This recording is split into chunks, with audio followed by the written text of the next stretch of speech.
Hello friends, இன்றைக்கி கர்நாடகாவில் ரொம்ப ஃபேமஸான கத்திரிக்காயை யூஸ் பண்ணி செய்கிற வாங்கிபாத் பார்க்கலாம். இந்த வாங்கிபாத்க்கு ஒரு ஸ்பெஷல் மசாலா பவுடர் செய்யணும். அதை முதல்ல பார்க்கலாம். ஒரு பேனில் 2 டீஸ்பூன் எண்ணெய் விட்டு 6-7 காஞ்ச மிளகா, 2 டீஸ்பூன் தனியா, 2 டீஸ்பூன் கடலைப்பருப்பு, 2 டீஸ்பூன் உளுத்தம்பருப்பு, 2 டீஸ்பூன் சீரகம், 1/2 டீஸ்பூன் வெந்தயம், 1 டீஸ்பூன் மிளகு போட்டு வறுத்துண்டு கூடவே ஒரு சின்ன பீஸ் பட்டை, 2 கிராம்பு, 2 ஏலக்காய், 1/2 டீஸ்பூன் கசகசா எல்லாத்தையும் போட்டு பொன்னிறமாகவும் வாசனை வர வரைக்கும் வறுத்து எடுத்து வச்சுக்கணும். இப்போது கொப்பரை தேங்காய் இருக்கிறவங்க அதை யூஸ் பண்ணிக்கலாம். இல்லைன்னா ஃப்ரெஷ் தேங்காய் துருவலே 3 டீஸ்பூன் போட்டு அதையும் வறுத்துக்கணும். இப்போ வறுத்த எல்லாத்தையும் மிக்சியில் போட்டு பொடி பண்ணி வச்சுக்கணும்.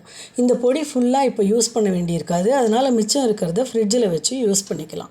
இப்போது ஒரு பேனில் 2 டேபிள் ஸ்பூன் எண்ணெய் விட்டு கடுகு, உளுத்தம்பருப்பு, கடலைப்பருப்பு தாளித்து 8 முந்திரி பருப்பும் போட்டு வதக்கி பொடியாக நறுக்கின ஒரு பெரிய வெங்காயம், 2 பச்சை மிளகாய், இஞ்சி, கருவேப்பிலை, மஞ்சப்பொடி போட்டு வதக்கிக்கணும். இப்போ கத்திரிக்காய் மீடியம் சைஸில் 4-5 எடுத்துக்கணும். எந்த டைப் கத்திரிக்காய் வேணுனாலும் எடுத்துக்கலாம். முத்தினதாகவும் இருக்கக்கூடாது, ரொம்ப பிஞ்சாகவும் இருக்கக்கூடாது. கட் பண்ணுறதும் பொடியாகவும் நீளமாகவும் நம்ம விருப்பப்படி கட் பண்ணிக்கலாம். இப்போ கத்திரிக்காயையும் பேனில் போட்டு சேர்த்துண்டு 1 நிமிஷம் வதக்கிட்டு ஒரு கோலி குண்டு அளவு புளியை கெட்டியமாக கரைச்சிண்டு கத்திரிக்காயில் விட்டு பேனை மூடி வச்சு 5 நிமிஷம் வேக விட்டுக்கணும். கத்திரிக்காய் குழஞ்சும் போகக்கூடாது, சாஃப்டாகவும் இருக்கணும். புளி தண்ணி நல்லா வற்றி பேனில் கத்திரிக்காய் பொலன்னு இருக்கிற மாதிரி வச்சுண்டு 4 ஸ்பூன் வாங்கிபாத் மசாலா பவுடரும் கலந்து கலரணும்.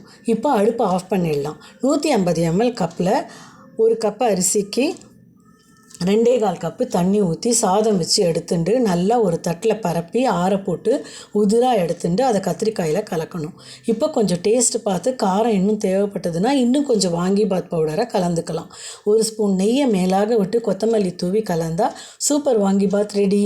மிச்சம் இருக்கிற வாங்கிபாத் பவுடரை கொத்ஸு, வதக்கல் கறி, காராபாத் செய்யறச்சு யூஸ் பண்ணிக்கலாம். காராபாத் ரெசிபியோட லிங்க்கு டிஸ்கிரிப்ஷன் பாக்ஸில் கொடுத்துருக்கேன், பார்த்துக்கோங்க. Bye friends.